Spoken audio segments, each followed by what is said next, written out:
Mga kapuso, ito si Rodora Gumabon from San Vicente, Santa Maria, Bulacan.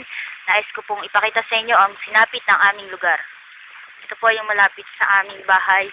Dati hindi ito binabaha, pero ngayon po, na sa bagyong Pedring, ayan, tumaas ang tubig na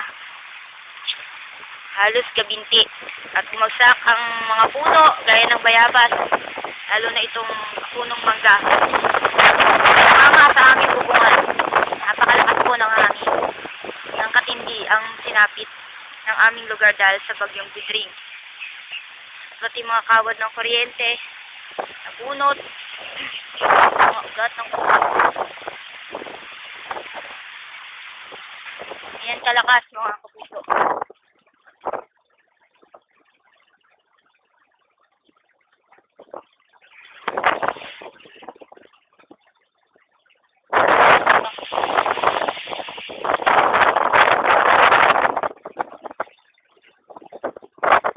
Napakalakas ng hangin, eh, lang po namin sinapit to sa aming lugar. Matong na sa aming bubungan.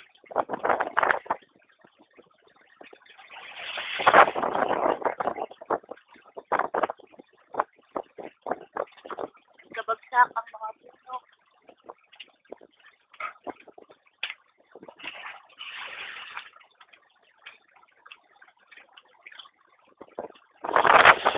Ay! Di mga yero.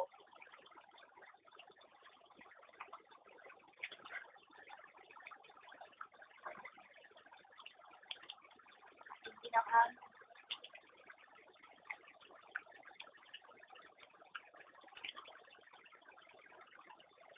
Yan po ang sinapit.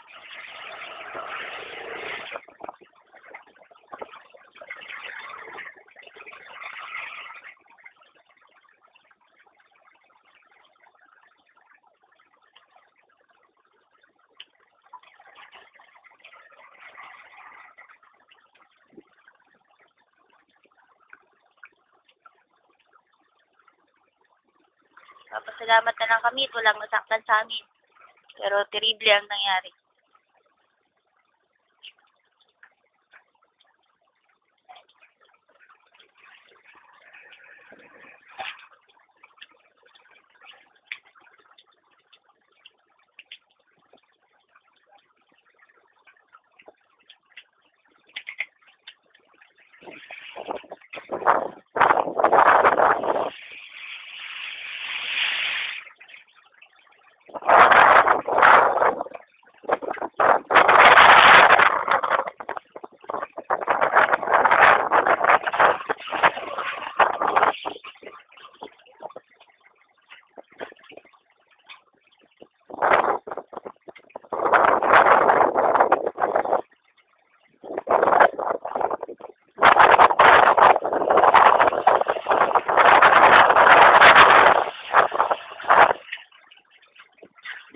Hindi ang baha.